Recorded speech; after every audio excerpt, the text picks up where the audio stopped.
Hello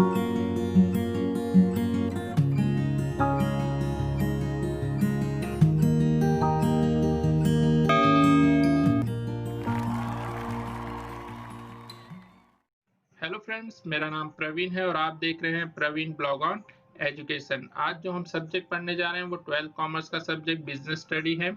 इसमें chapter number first हम करेंगे nature and significance of management. इस चैप्टर को मैंने डिफरेंट पार्ट्स में डिवाइड किया हुआ है ताकि आपको इजीली समझ में आ सके चैप्टर। तो फर्स्ट 2 पार्ट्स ऑलरेडी मैंने अपलोड किया हुआ है, तो जिन बच्चों ने अभी तक फर्स्ट 2 पार्ट नहीं देखा है उनके लिए इस वीडियो के डिस्क्रिप्शन बॉक्स में मैंने दोनों पार्ट्स की लिंक दी हुई है, तो वहां पर क्लिक करके आप दोनों पार्ट्स देख सकते हैं। आज का जो हमारा टॉपिक है वो है मैनेजमेंट एज अ प्रोफेशन। तो चलिए हम देखते हैं कि मैनेजमेंट को प्रोफेशन क्यों बोला जाता है।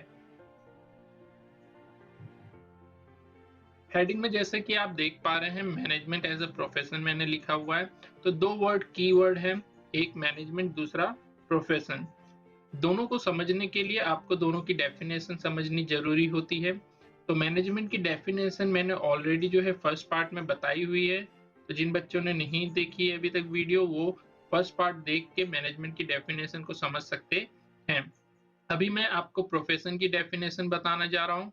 प्रोफेशन की डेफिनेशन में मैंने लिखा हुआ है, profession means occupation that requires specialized knowledge and a practice of formal education which is acquired from the respective professional body। तो डेफिनेशन में साफ लिखा हुआ है कि प्रोफेशन क्या होता है, एक ऑक्यूपेशन है। ऑक्यूपेशन यानी क्या हुआ कि समझ लीजिए आपको कोई नीड है, आपको कोई सामान चाहिए, और सामान यहाँ पर क्या होता है, कोई वेलफेयर में नहीं मिलता, कोई मुफ्त में नहीं मिलता।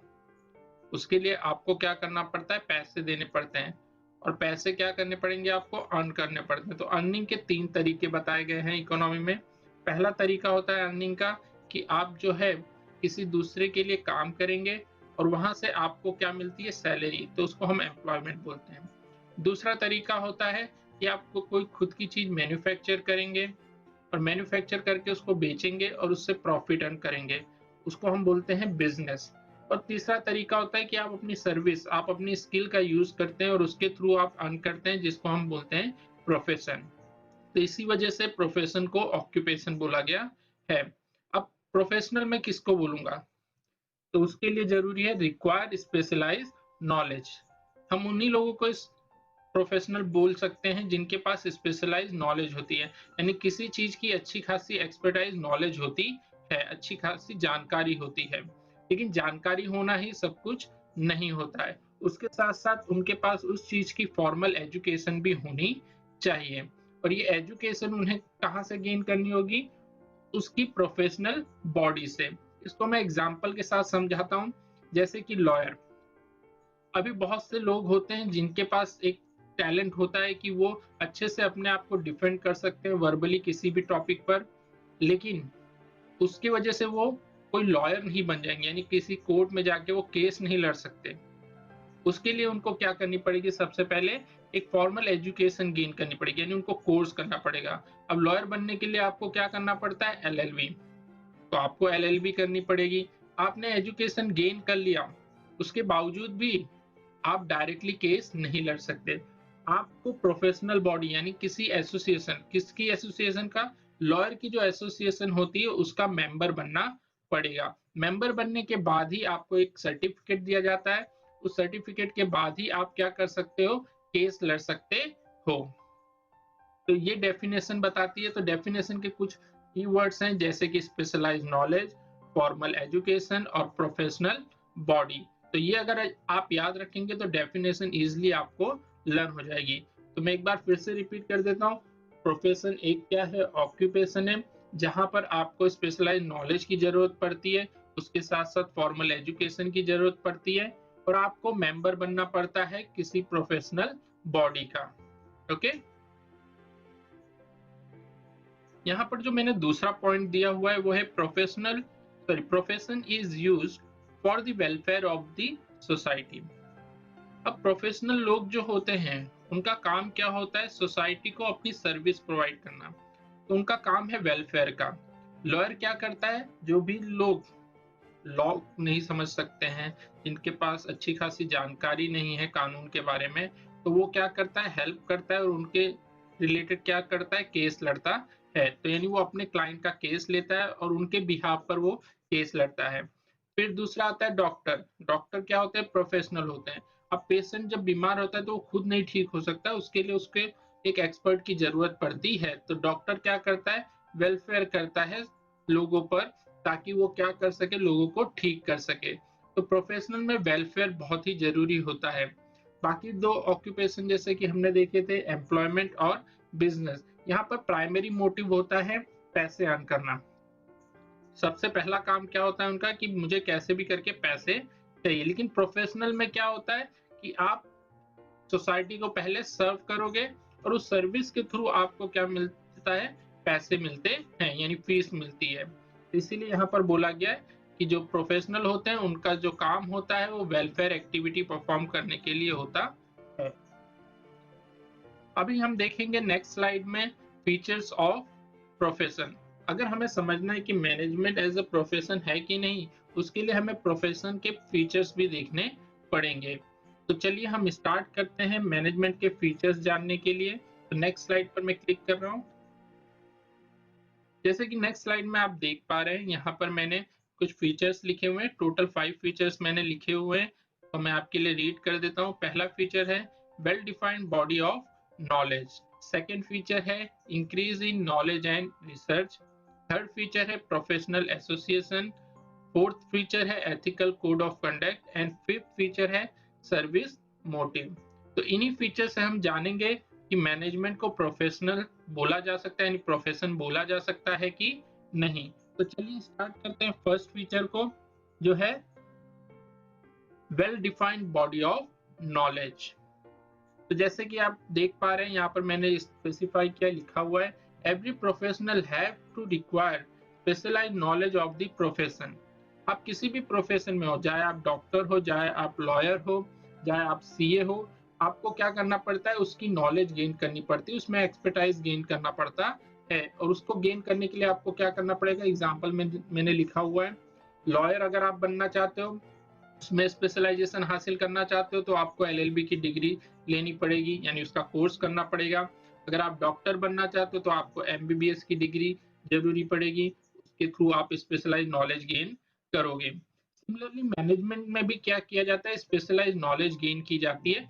आज के टाइम पर बहुत सी यूनिवर्सिटीज क्या कराते हैं, मैनेजमेंट के कोर्स कराते हैं। जैसे मैनेजर बनना है आपको, तो उसके लिए आप एमबीए कर सकते हैं, जिससे आपके पास मैनेजिंग स्किल आ सकती है।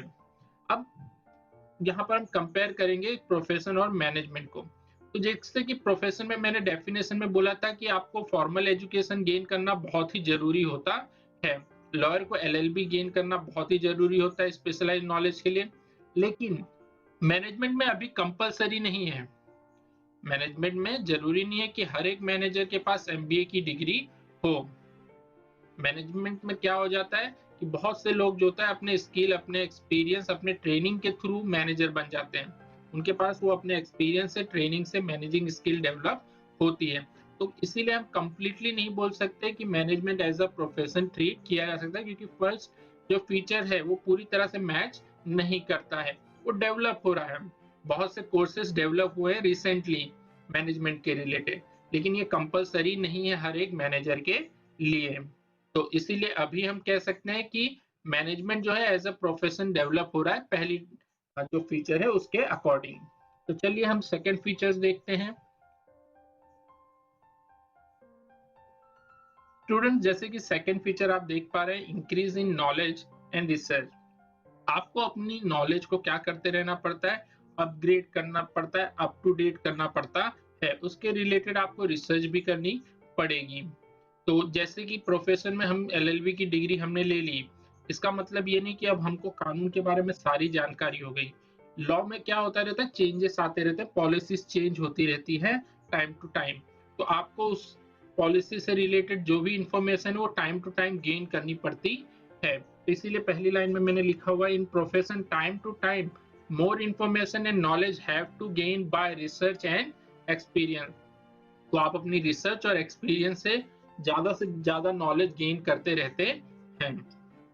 एग्जाम्पल में मैंने लिखा है lawyer time to time get information about any changes occur in law और पॉलिसी। लॉ में और पॉलिसी में कोई भी चेंजेस होते हैं तो लॉयर को क्या करना पड़ता है, उसकी इंफॉर्मेशन गेन करनी पड़ती है। अभी हम मैनेजमेंट देखेंगे। In management also manager get more knowledge about work by experience and training.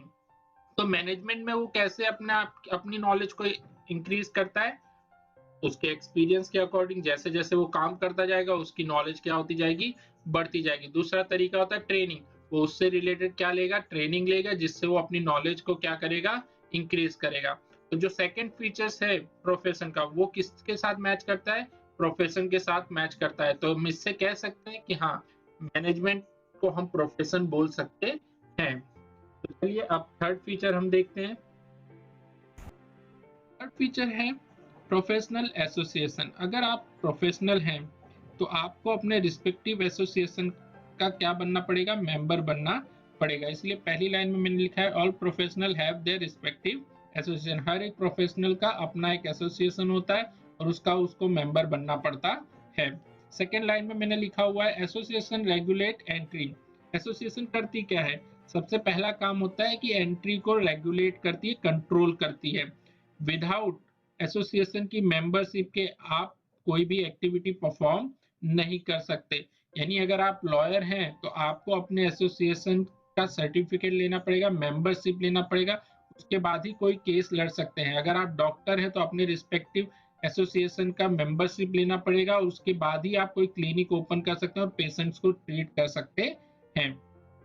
तो जैसे यहाँ सेकंड पॉइंट बोला गया ग्रांट सर्टिफिकेट ऑफ प्रैक्टिस, यानी अब आप क्या कर सकते हैं, सर्टिफिकेट ऑब्टेन करने के बाद आप अपनी एक्टिविटी परफॉर्म कर सकते हैं। Formulates and enforce a code of conduct. तो ये क्या बनाती है, पहला rules and regulation, code of conduct यानी रूल्स एंड रेगुलेशन सेट करना। तो इसका काम होता है रूल्स एंड रेगुलेशन बनाना और उसको एनफोर्स कराना, यानी सब लोग उसको फॉलो करें, उसकी जिम्मेदारी एसोसिएशन की होती है। और जो मेंबर एसोसिएशन के कोड ऑफ कंडक्ट को फॉलो नहीं करेंगे या अनएथिकल एक्टिविटी परफॉर्म करेंगे, उनकी मेंबरशिप को कैंसिल भी की जा सकती है। तो अगर आप डॉक्टर हैं और कोई अनएथिकल एक्टिविटी आप परफॉर्म कर रहे हैं तो आपका जो मेंबरशिप है उसको कैंसिल कर दिया जाएगा, जिसकी वजह से आप फिर इन फ्यूचर कोई भी पेशेंट को ट्रीट नहीं कर सकते, वो अनएथिकल माना जाएगा। तो इस तरह से एसोसिएशन वर्क करती है प्रोफेशनल में।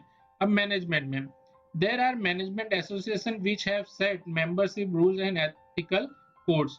तो मैनेजमेंट में भी एसोसिएशन बनी हुई हैं जो कुछ रूल्स बनाती हैं, कुछ कोड ऑफ कंडक्ट बनाती हैं, लेकिन but right now it is not compulsory for all manager to follow it. लेकिन अभी के वक्त में हर एक मैनेजर उस कोड ऑफ कंडक्ट को फॉलो करे या उस एसोसिएशन का मेंबर हो, ये जरूरी नहीं है, क्योंकि इंडिया में अभी कंपलसरी नहीं, पूरी दुनिया में अभी कंपलसरी नहीं है। तो इंडिया में कुछ एसोसिएशंस हैं जो वर्क करती हैं, जैसे कि all Indian management association, second है इंस्टीट्यूट ऑफ पर्सोनेल मैनेजमेंट। तो ये कुछ एसोसिएशन बनाई गई हैं इंडिया में जो क्या करती हैं, मेंबरशिप ऑफर करती हैं। तो इसीलिए थर्ड फीचर से हम कह सकते हैं कि मैनेजमेंट अभी डेवलप हो रहा है एज अ प्रोफेशन, क्योंकि थर्ड फीचर्स में कंपलसरी नहीं है कि आपको प्रोफेशनल एसोसिएशन या मैनेजमेंट के जो एसोसिएशन है उसका मेंबर बनना कंपलसरी है। तो इसीलिए हम थर्ड फीचर से ये तो डिफाइन कर सकते हैं कि भाई management as a profession completely treat नहीं किया जा सकता है। तो चलिए फोर्थ फीचर देखते हैं हम, जो है code of conduct. Ethical code of conduct होते हैं प्रोफेशनल्स के। तो behaviour of each professional is bound by code of conduct which is led by professional association. तो अगर आप प्रोफेशनल हो तो अपने एसोसिएशन के जो भी कोड ऑफ कंडक्ट है उनको आपको फॉलो करना पड़ेगा। सेम यहाँ पर मैनेजमेंट में भी अगर आप एसोसिएशन के मेंबर हो तो आपको कोड ऑफ कंडक्ट फॉलो करना पड़ेगा, लेकिन जैसे हमने थर्ड में देखा कि ये कंपलसरी नहीं है, तो यहाँ पर भी सारे मैनेजर पर ये अप्लाई नहीं होता। तो फोर्थ फीचर्स के अकॉर्डिंग भी हम ये कह सकते हैं कि मैनेजमेंट अभी डेवलप हो रहा है एज अ प्रोफेशन, क्योंकि यहाँ पर कंपलसरी नहीं है, जबकि प्रोफेशनल में ये फीचर जो है वो कंपलसरी है, आपको एथिकल कोड ऑफ कंडक्ट को फॉलो करना ही पड़ेगा। फिफ्थ फीचर पर आ जाते हैं हम। फिफ्थ फीचर है सर्विस मोटिव। हमने डेफिनेशन में पढ़ा था, डेफिनेशन के बाद भी मैंने पॉइंट अलग से उसको स्पेसिफाई किया था कि प्रोफेशनल का काम क्या होता है, सर्विस देना, to render a service to a society.